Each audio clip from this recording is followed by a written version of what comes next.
Hi, I'm Bill Lancaster, and I'll be your host for this video session on turning a square bowl. What we're talking about here is the square bowl like I'll show you. This is a little square bowl that I've turned a few years ago. You see how it's dipped out there?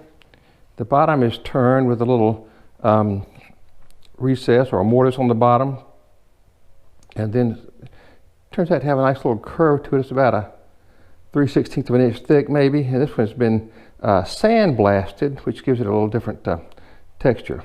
So what I'm going to do today is a walnut bowl blank. This is about 5.5 inches in diameter, or at least in square.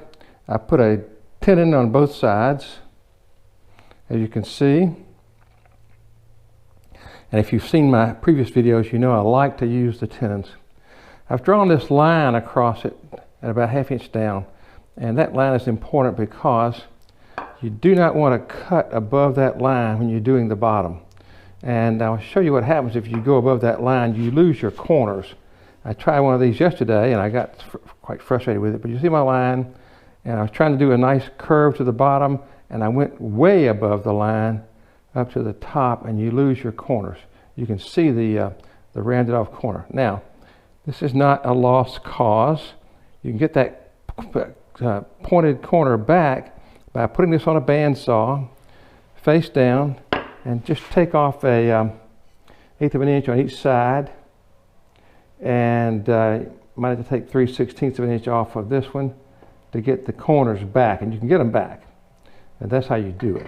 Or you can sand it, but the bandsaw is a lot more uniform.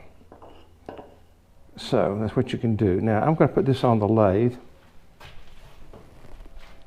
We'll put this camera hopefully in this mount where you can see everything that goes on. I'm going to try to get this thing pointed correctly. This is not the easiest thing to do by yourself, but I'm going to try to get that thing positioned correctly so you can see everything. That's pretty good. Let me just tighten everything down. I've got actually a microphone stand that I used for this camera, and it's the best thing I could find to do this particular kind of mounting. Now we're going to mount the blank and then turn the bottom of it. This walnut is very dry, and one problem I had with it yesterday was it was chipping out on me so bad that I just lost the edges. So I'm going to have to spritz this one pretty often with water. And I've got water. You have to tighten all four of these screws. You know, there are only two, but you do them twice. Make sure it's good and tight. There. I've got a little spritzing bottle here. I'm going to spritz this fairly often and try to wet this wood down. This is water with just 1 drop of Dawn detergent in it. And if you remember from chemistry, Dawn, any kind of detergent will just break down the surface tension of the water. So it will wet things better. And I'm just spritzing this down. Dawn seems to be the detergent of choice for woodworkers, and it does seem to be environmentally friendly. So let me get this stuff out of the way, and I'm going to dry up the water I've got on the lathe before it causes any rust. I'm sorry, this is taking time, but this is what you do.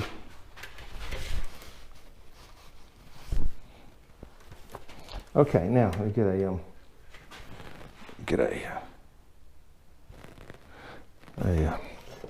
tool rest. Now I'm going to I've got to visualize the line I'm going to take to do this bottom, and the line is going to be from the edge of this tenon to the bottom of this line. So it's going to be kind of like this. it's really not going to be a long surface on the bottom. About like that. I've got to kind of visualize that as I turn so that I don't go above this upper line. Because as I said, if you go above that upper line, you're going to lose the corners. So let's try to get this thing going. Let's try it first. The chuck came loose a little bit. Let me just tighten that back up. Try this a little bit slow. Yep, it's going fine. I'm going to turn this fairly fast and take light cuts. I've got a 40-40 gouge that I like. I've got it sharpened up. I like the 40-40 on the outside of bowls, and I like the David Ellsworth on the inside.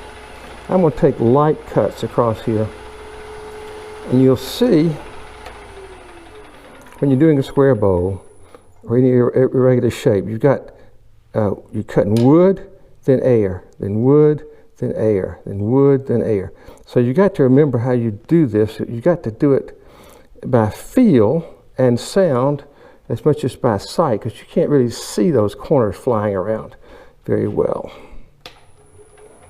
What you can see here, you see right there, is solid wood. Out here is the corners flying by.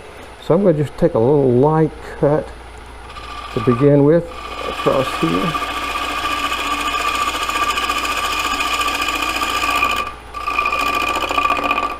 And you can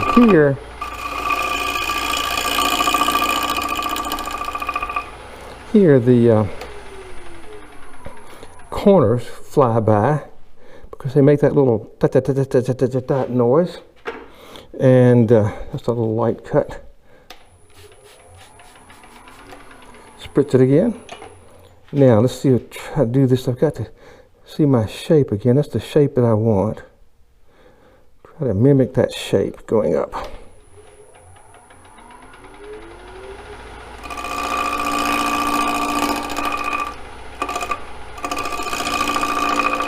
Since you're doing this by feel, and kind of you see the shadow of it more than the actual thing. You have to do this by feel and by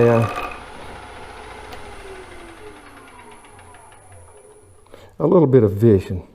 Now that's interesting little shape. It's a bit, that's not too bad actually, but what I'm looking at here is these the corners are holding up pretty well. They're not fraying out too badly. I'm going to keep spritzing it.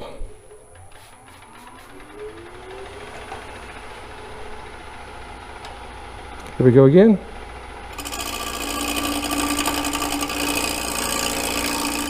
Sharp tool, light cuts. Keep going.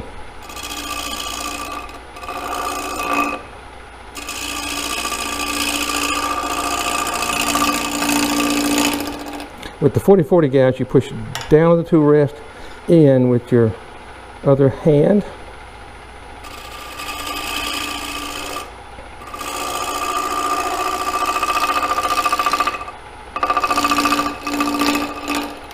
I like to put a little curve on it, not just a straight across cut.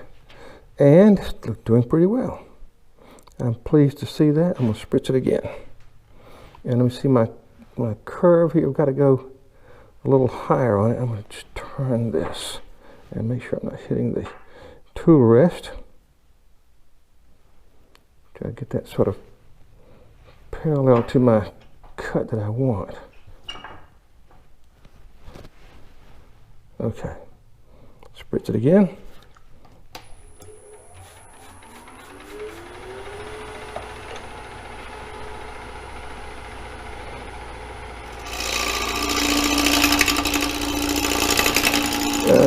Don't go too deep. I heard a pop, and I think I got a chip out.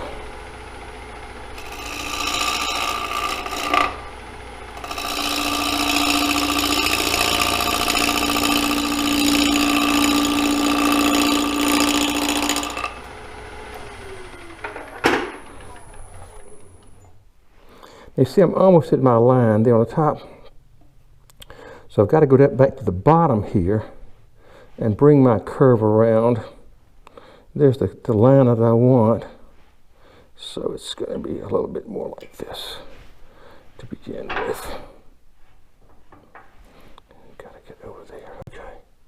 Spritz it again.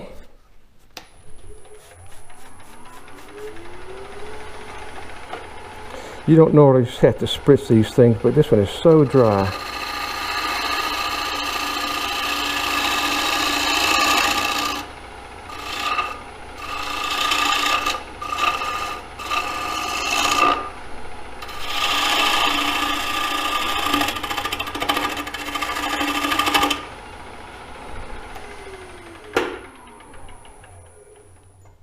It's making an odd noise, and so I stopped it to see what's going on. Get a little chip out there. Okay, let's try this again. I can feel the water coming off of this thing as I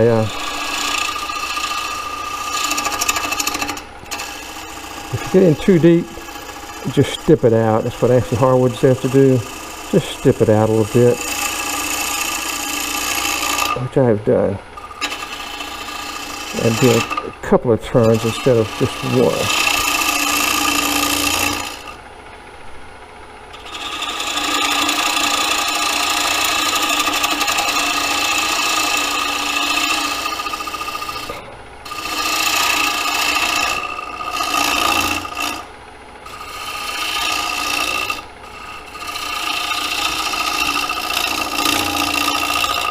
Let's have a look at it. See what it's doing. It's so hard to see it while you're turning. Of course, it's looking better. Getting a good shape. Okay, let's spritz it again and go from there.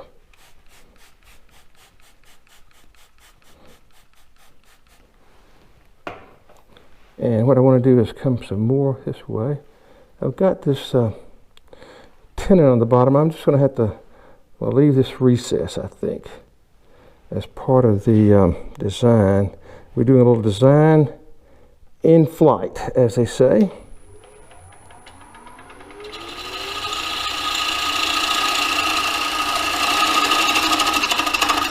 Don't go too deep, strip it out. Light cuts, very shallow. I'm staying away from my upper line. You'll see I don't want to get too close to it. I don't want to repeat the mistake that I made yesterday in cutting that line, cutting above that line.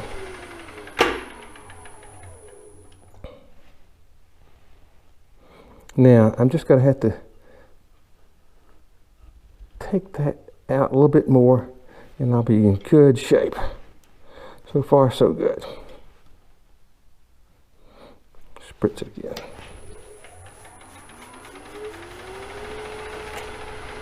This is going to be a delicate cut. I kind of see the shadow of those corners, and we're just going to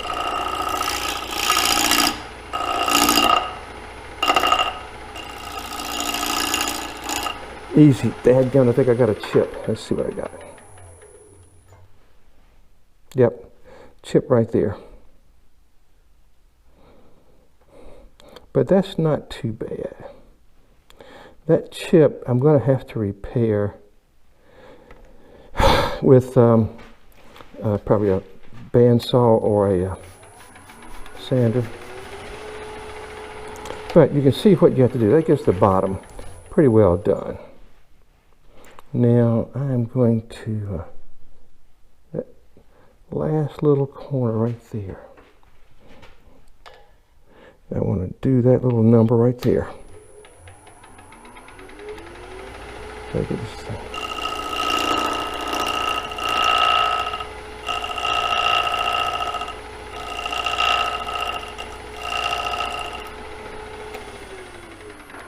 I'm not sure I actually cut anything there. Oh, I did. I went about the line a little bit too.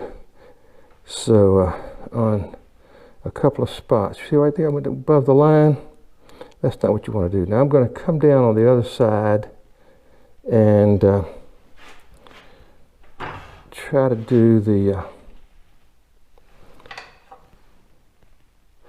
top. Now I like to mark the position of the number 1 jaw. That way I can try to get it into the same position when I turn it. This is a Vic Mark chuck. I think they turn a little bit truer. You see my mark there? I'm going to put that in the number 1 jaw.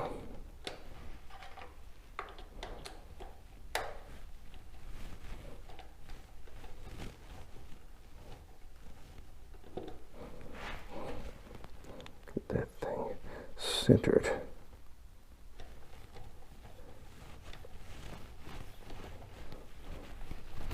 The wood's a little bit wet now. I'm going to get this good and tight. And 2, 3,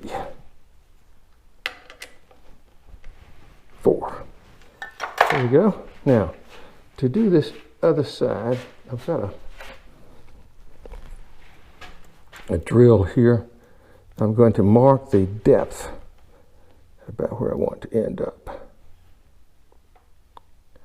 Now remember, I've got a recess in the bottom. I'm going to take that into account.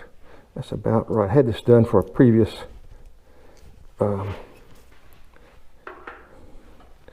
blank, the one I did yesterday. So that's why it's about right already. I'm going to take a spindle gouge and just make a little dent in the side there, in the center, so I can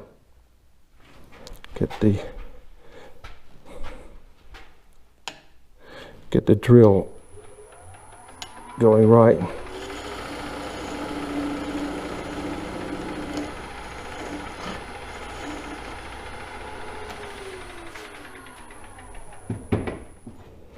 Okay, now for this drilling, I just slow it down to about 400. Doesn't have to be so fast. Okay. This is just a 3/8 inch drill, or maybe 5/16.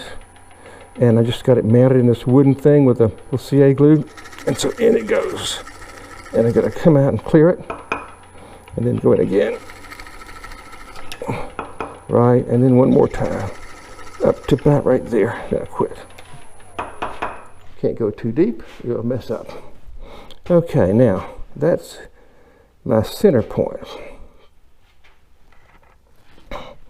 Now what I want to do, if I turn that compressor on, it's going to be pretty noisy, so I'm not going to do that. What I'm going to be doing here is I'm using a David Ellsworth gouge that I like for the centers, and I'm going to have to come in here and catch that corner. You only see the shadow of it, and then begin to turn the inside. I want to turn a couple of turns on the inside to get it on down there. You don't want to take off all this wood on the inside, because if you do, this will start vibrating on you and you'll get chatter marks. So we're not going to do that. We're going to just take a little bit of it off, get it started, and then I'm going to come out and do those corners. Get the speed back up to about 900. Stick the handle way out.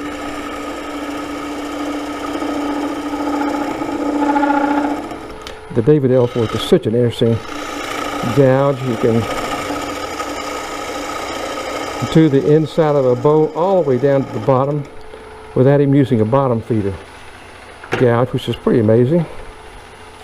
Spritz that real good.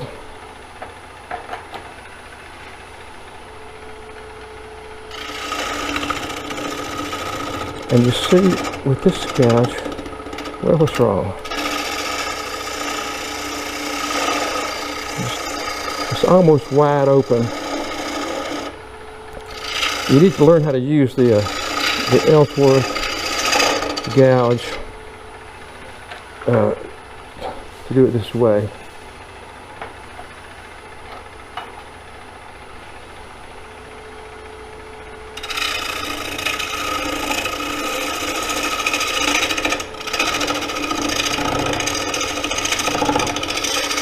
And I'm getting a lot of chattering in here.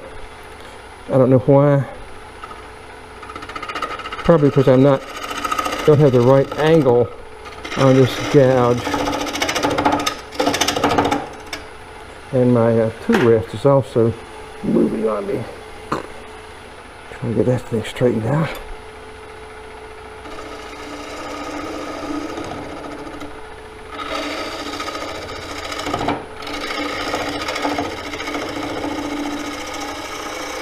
I need to take a class with David Ellsworth to really learn how to use this. I've had David Ellsworth in one class, but I didn't really take his class at his workshop, which is a couple of days and kind of expensive, so I haven't done it. Now, let's get just a little bit of a start on the inside. Now, let's spritz it some more.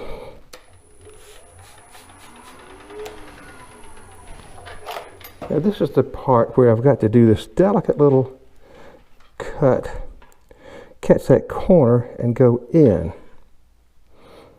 So you won't, you'll see the shadow of this corner, but you won't really see the actual corner. So you're going to have to kind of feel it.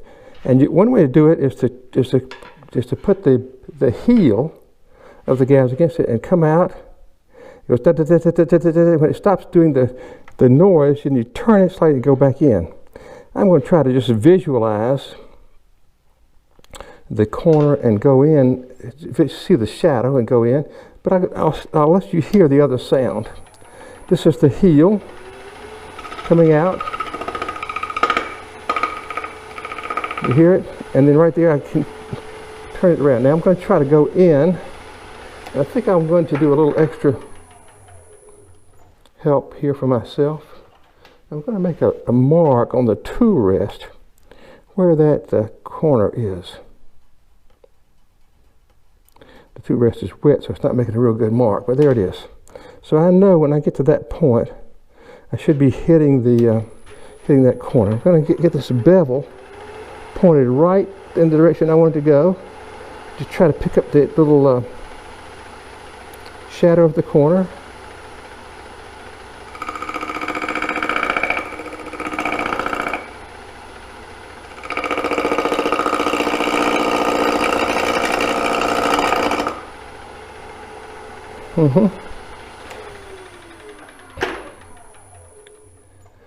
You'll see I've just got about a little more than a little less than an eighth of an inch of thickness on it. That's good. I like that, so I'm going to keep going with it.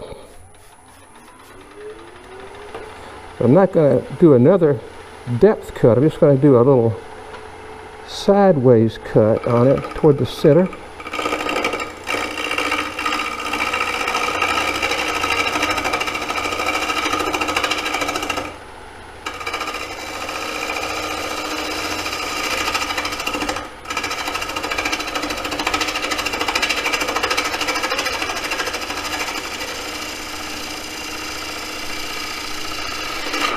Now,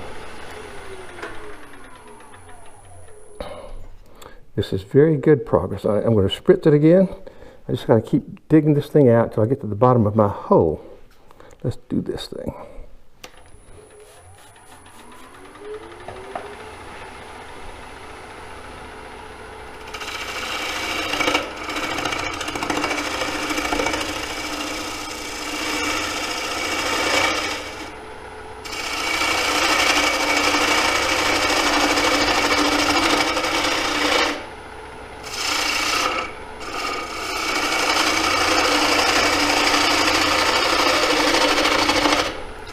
Got this Ellsworth gouge almost wide open.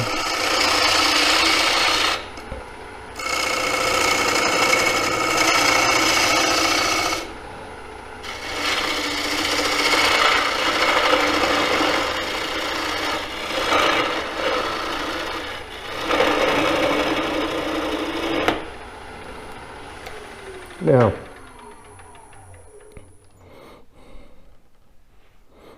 looking pretty good here. I'm going to just go down to the bottom of my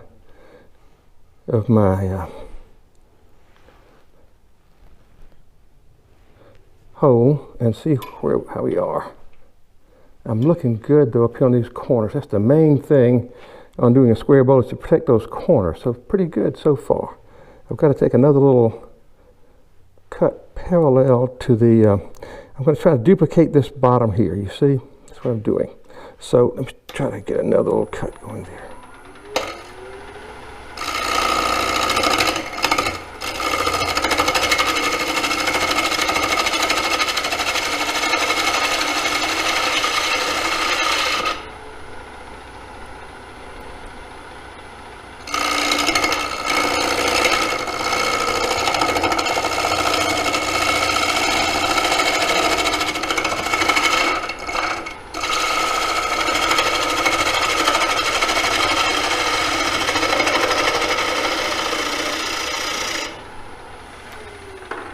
I may have got another little chip out there. I saw something fly by.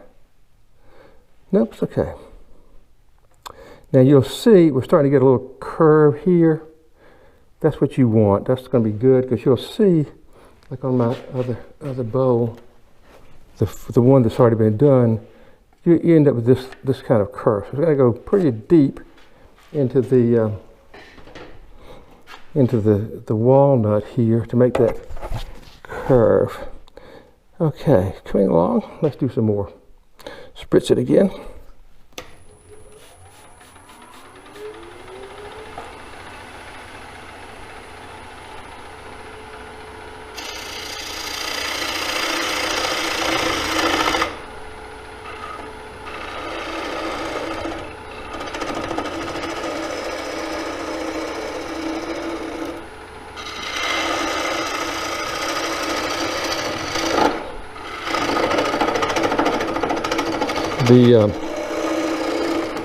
That chattering sound you hear when you get to the very end grain. You're doing end grain only.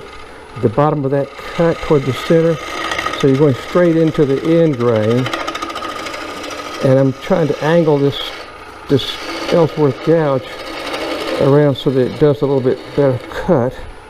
Just kind of ride the bevel on the side of the gouge to get that smooth cut.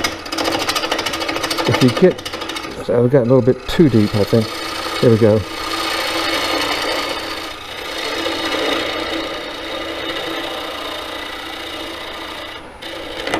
David Ellsworth talks about dancing with it. I've got to do a little more dancing.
But you can see with this Ellsworth how you can go all the way to the center of the bottom of the bowl with that one gouge and not have to use a bottom feeder, which is a right amazing thing. Now I'm almost at the bottom of my hole, so I've got to hold back on that particular line. I've got to come back here and try to make this one smooth continuous curve from about there to the bottom. Okay. Got to keep working at it. This may be a little too thick. I've got to think about that to spritz it again.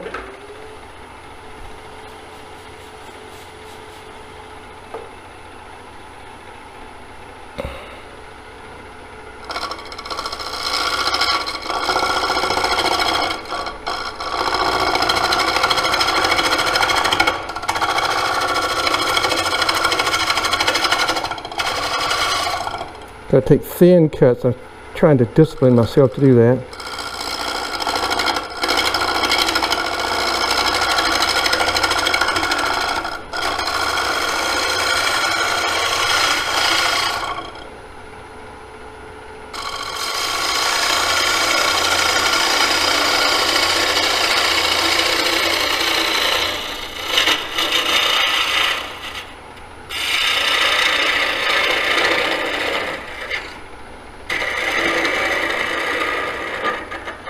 All right, now there's the bottom of my hole.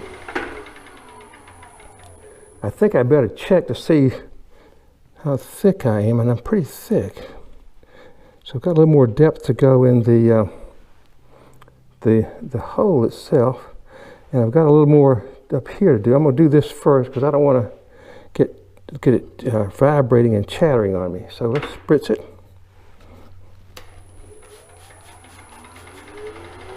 And look at it again to see what I've got to do.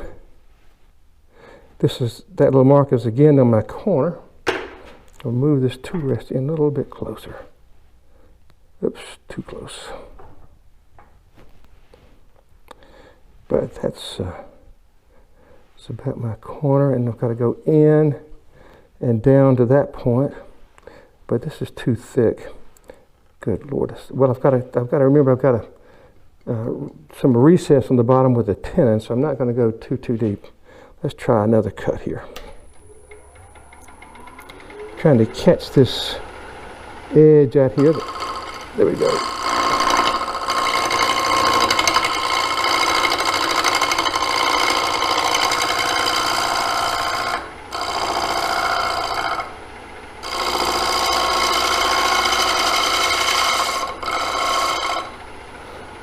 Let's see what I've got. It's always a learning experience. Just learn as you go. And I'm certainly feel like I'm learning on this one. Okay, maybe let me get my my little figure 8 calipers and just see how deep I am, because I think I'm pretty darn deep. These are handy because you can put that end on the wood, and you can see on this end, the other end, see on this end how deep you are. So I'm putting that there. I've got it, 5/8 of an inch probably, pretty deep. So I need to go in a little deeper. Now that's got to catch that corner again and go in there. Now let's try that.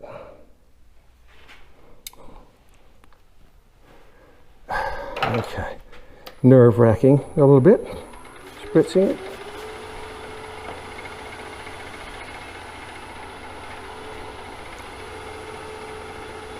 Trying to see exactly where my corners are. So it's right about there. Right, my little mark there's a little bit outside of it. I'm going to go right in there and try to catch that thing again. Get the gouge against my body, the handle. Hear it?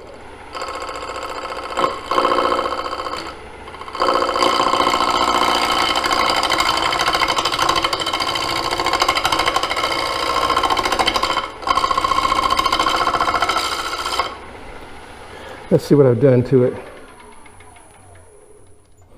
Okay. All right, not too bad. I want to come in right here now. Try to smooth that out all the way to the bottom. Spritz it.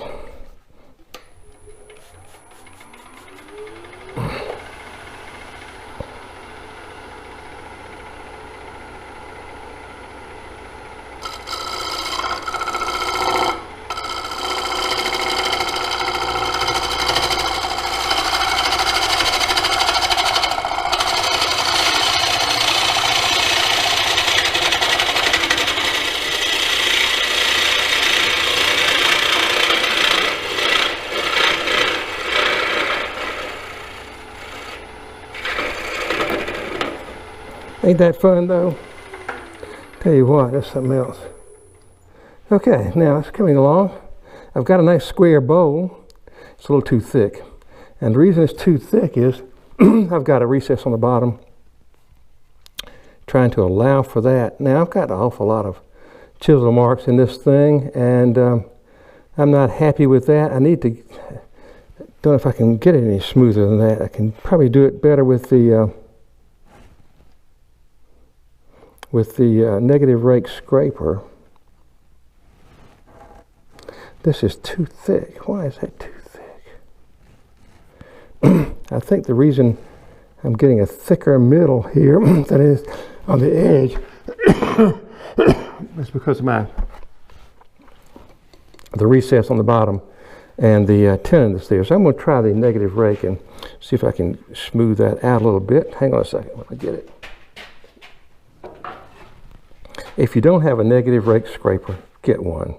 And if you don't, if you haven't, you can make these things with just a regular, this is called an inside curve. This is 70 degrees, that's 20 degrees, and you want to have a burr on it. And you want to have the 70 and the 20 adding up to 90 degrees or less. And I've lost my burr because I've done this on some previous turnings, and so I'm not going to take time to sharpen it right now. This may be a mistake, but I'm going to try to just smooth up this bottom with it. This is a very forgiving tool. If you don't have one, you're going to love it. So get the negative rake. And let's try to smooth this up. If I can get some of these chisel marks out, it's going to make the sanding a heck of a lot easier.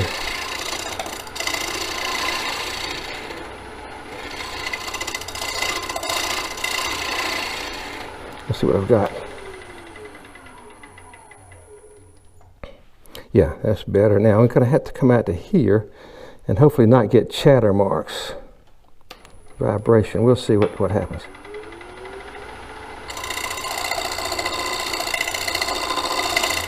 I'm going to spritz that just to try to keep it good and wet.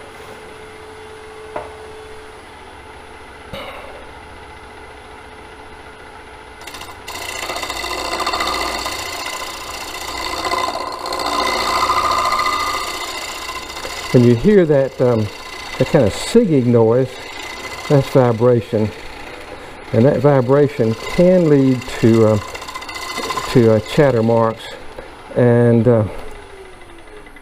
chatter marks happen when the wood vibrates out this way, you get a cut. When it goes in, you miss.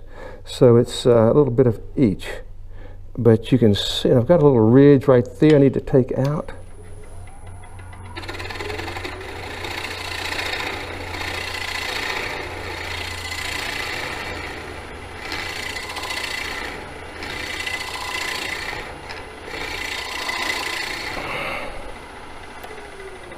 Let's see what I've got here. Okay, I've got a little dark spot there, which is not water. It's actually, this is looking pretty good.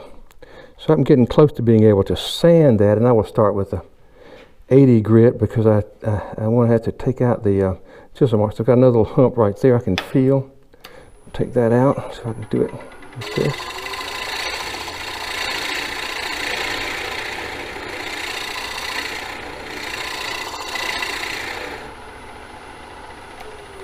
And let's see where we are.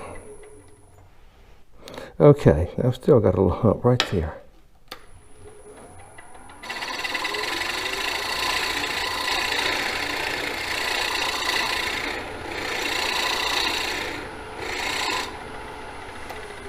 See where I am now. Okay, I'm moving I'm moving the hump outwards. Now it's right here. Get this tool against my body.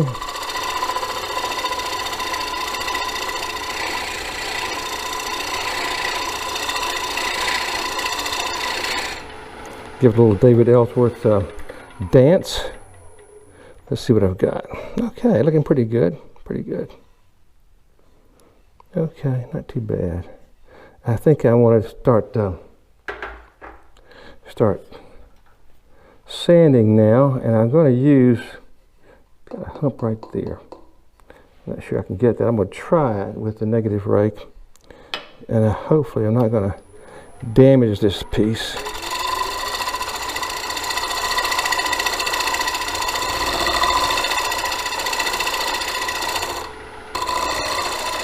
I'm turning the side of this scraper toward the bowl because I want to try to use a part of the gouge that has a burr on it still.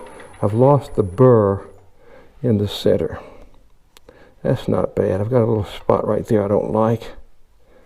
Let's see where it is, right there. Right there.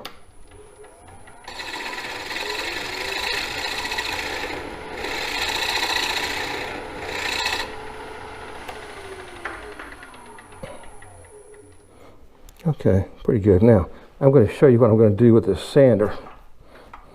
If I had bad marks, I might actually use a little pneumatic grinder that I've got, but I'm instead just going to use a sanding disc, and it looks like this.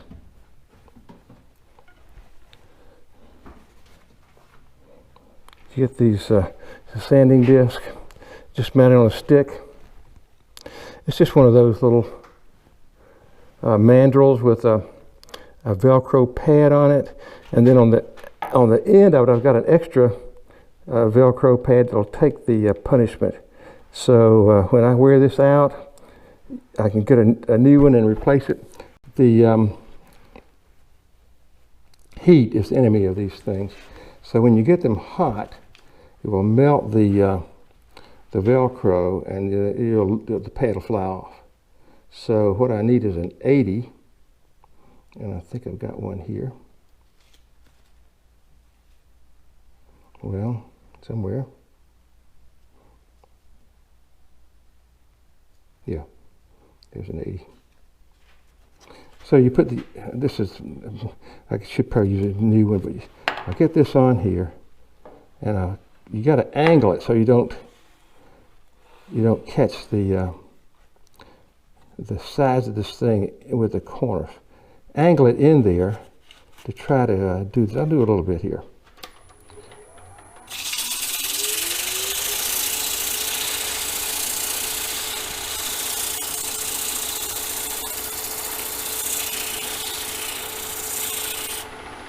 So,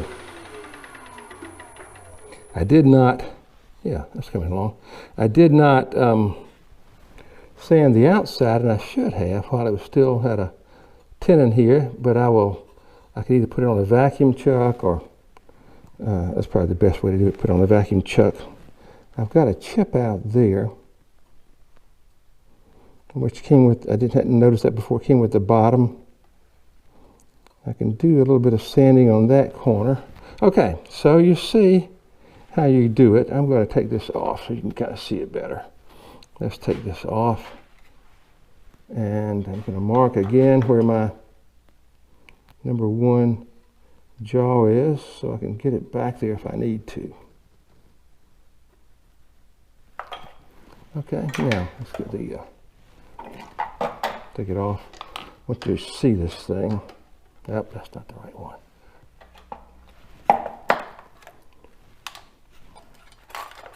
Here it is.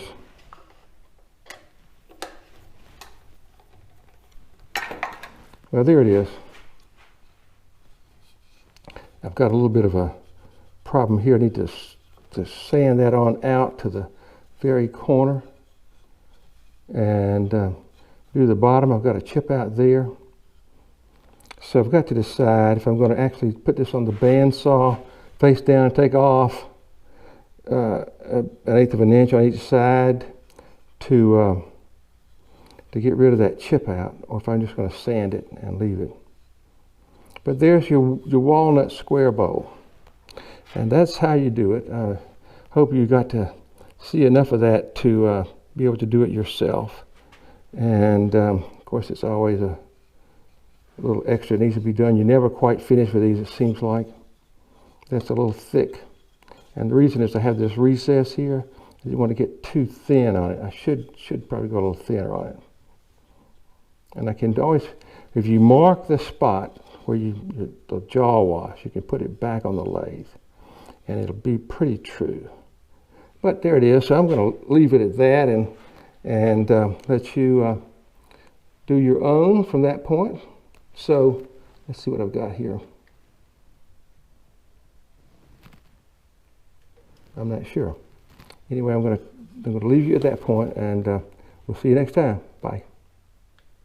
Oh, pushing the wrong button.